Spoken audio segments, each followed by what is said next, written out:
ओम नमः शिवाय। इस वीडियो में हम जानेंगे गुरु प्रदोष व्रत की कथा यानी बृहस्पति प्रदोष जो पड़ता है उसकी कथा, पूजा विधि और उद्यापन विधि क्या है। जो प्रदोष व्रत गुरुवार के दिन पड़ता है यानी बृहस्पतिवार या थर्सडे को पड़ता है उसे गुरु प्रदोष व्रत कहा जाता है। इस उपवास को रखकर भक्त अपने सभी खतरों को समाप्त कर देता है, अपनी चिंताएं खत्म होती है, उसे धन समृद्धि मिलती है और इसके रखने से पूर्वजों का आशीर्वाद प्राप्त होता है। इसकी कथा अनुसार एक बार इंद्र और वृत्तासुर की सेना में घनघोर युद्ध हुआ। देवताओं ने दैत्य सेना को पराजित कर नष्ट भ्रष्ट कर डाला। यह देख वृत्तासुर अत्यंत क्रोधित हो स्वयं युद्ध को उद्यत हुआ। आसुरी माया से उसने विकराल रूप धारण कर लिया। सभी देवता भयभीत हो गए और गुरु बृहस्पति देव की शरण में पहुँचे। बृहस्पति गुरुदेव बोले कि आपको इस संकट से मुक्ति दिलाने से पहले मैं वृत्तासुर का वास्तविक परिचय देता हूँ, उसकी कथा क्या है वह सुनाता हूँ, उसी के आधार पर इससे युद्ध से जीता जाएगा। वृत्तासुर बड़ा तपस्वी और कर्मनिष्ठ है। उसने गंधमादन पर्वत पर घोर तपस्या कर शिवजी को प्रसन्न किया था। पूर्व समय में वह चित्ररथ नाम का राजा था। एक बार वह अपने विमान से कैलाश पर्वत चला गया। वहाँ शिवजी के वाम अंग में माता पार्वती जी विराजमान देखकर वह उपहासपूर्वक बोला कि हे प्रभु, मोह माया में फंसे होने के कारण हम स्त्रियों के वशभूत रहते हैं, किंतु देवलोक में ऐसा दृष्टिगोचर नहीं हुआ कि स्त्री आलिंगनबद्ध हो सभा में बैठे। चित्ररथ के ये वचन सुन सर्वव्यापी शिवशंकर हंसकर बोले, हे राजन, मेरा व्यावहारिक दृष्टिकोण पृथक है। मैंने मृत्युदाता कालकूट महाविष का पान किया और फिर भी तुम साधारण जन की भांति मेरा उपहास उड़ाते हो। माता पार्वती क्रोधित होकर चित्ररथ से कहने लगी, संबोधित करके गुस्से में बोला कि अरे दुष्ट, तूने सर्वव्यापी महेश्वर के साथ ही मेरा भी उपहास उड़ाया है। अतएव मैं तुझे वह शिक्षा दूंगी कि फिर तू ऐसे संतों के उपहास का दुस्साहस नहीं करेगा। अब तू दैत्य स्वरूप धारण कर विमान से नीचे गिर, मैं तुझे श्राप देती हूँ।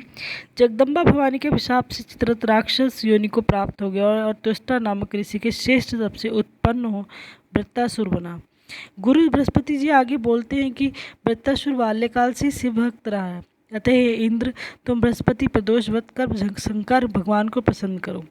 देवराज ने गुरुदेव की आज्ञा का पालन कर बृहस्पति प्रदोष किया।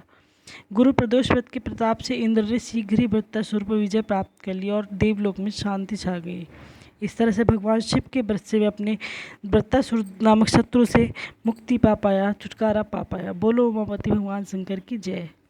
अब जानते इसकी प्रदोष व्रती गुरु प्रदोष व्रत की विधि क्या है। गुरु प्रदोष व्रत के दिन व्रती को प्रातःकाल उठकर नित्य कर्म से निवृत्त हो स्नान कर शिव जी का पूजन करना चाहिए। पूरे दिन मन में ही मन ओम नमः शिवाय का जाप करें। पूरे दिन निराहार रहे। त्रयोदशी के दिन प्रदोष काल में यानी सूर्यास्त से 3 घड़ी पूर्व शिव का पूजन करना चाहिए। गुरु प्रदोष व्रत की पूजा का समय 4:30 बजे से लेकर 7 बजे तक के बीच होता है। व्रत रखने वाले को चाहिए कि शाम को दोबारा स्नान कर स्वच्छ वस्त्र पहने, पूजा स्थल अथवा पूजा गृह को शुद्ध कर ले। यदि व्रत रखने वाला चाहे तो शिव मंदिर में भी जाकर पूजा कर सकता है। 5 रंगों से रंगोली बनाए मंडप तैयार करें। पूजन की सभी सामग्री एकत्रित कर ले।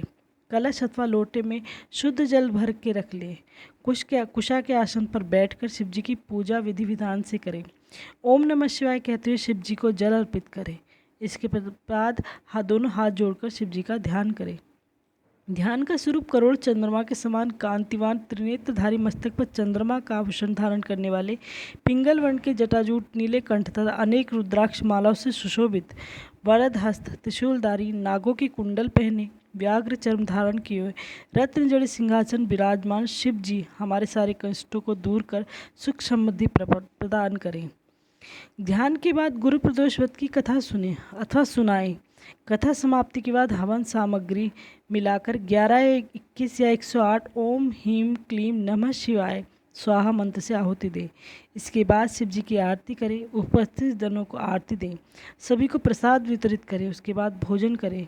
भोजन में केवल मीठी सामग्रियों का ही उपयोग करें। लेकिन अगर आपको कोई परेशानी है, कोई शुगर पेशेंट है या कुछ है, तो वो सेंधा नमक का उपयोग भी कर सकता है।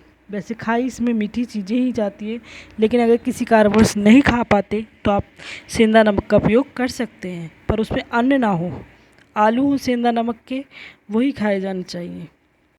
अब जानते हैं गुरु प्रदोष की व्रत की उद्यापन विधि। स्कंद पुराण के अनुसार व्रती को कम से कम 11 अथवा 26 त्रोदशी व्रत के बाद उद्यापन करना चाहिए।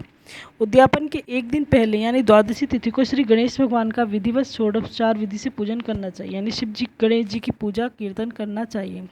पूरी रात शिव पार्वती और गणेश जी के भजनों के साथ जागरण करें। उद्यापन के दिन प्रातःकाल उठकर नित्य कर्मों से निवृत्त हो जाएं। स्वच्छ वस्त्र धारण करें। पूजा गृह को शुद्ध कर लें। पूजा स्थल पर रंगीन वस्त्रों और रंगोली से मंडप बनाएं। मंडप में एक चौकी अथवा पटरे पर शिव पार्वती की प्रतिमा स्थापित करें। अब शिव पार्वती की विधि विधान से पूजा करें, भोग लगाएं, गुरु प्रदोष व्रत की कथा सुने अथवा सुनाएं। अब हवन के लिए 1.25 किलो यानी 1 किलो 25 ग्राम आम की लकड़ी को हवन कुंड में सजाएं। हवन के लिए गाय के दूध की खीर बनाएं। हवन कुंड का पूजन करें। दोनों हाथ जोड़कर हवन कुंड को प्रणाम करें। अब अग्नि प्रज्वलित करें। तदंतर शिव पार्वती के उद्देश्य खीर से ओम उमा सहित शिवाय नमः मंत्र का उच्चारण करते हुए 108 बार आहुति दें। हवन पूर्ण होने के पश्चात शिव जी की आरती करें। ब्राह्मणों को सामर्थ्य अनुसार दान दें एवं भोजन कराएं। आप अपनी इच्छा अनुसार 1 या 2 या 5 ब्राह्मण को भोजन एवं दान करा सकते हैं। यदि भोजन कराना संभव ना हो तो किसी मंदिर में यथाशक्ति दान करें। इसके बाद बंधु बांधवों से प्रसाद ग्रहण करें एवं भोजन करें। इस प्रकार उद्यापन करने से पति व्रत रखने वाले को पुत्र पौत्र आदि से युक्त होता है तथा आरोग्य लाभ होता है। इसके अतिरिक्त वह अपने शत्रुओं पर विजय प्राप्त करता है, संपूर्ण पापों से मुक्त होकर शिव धाम को प्राप्त होता है। यह गुरु प्रदोष की कथा, उद्यापन और जो विधि है वो बताई है। सही से यही है।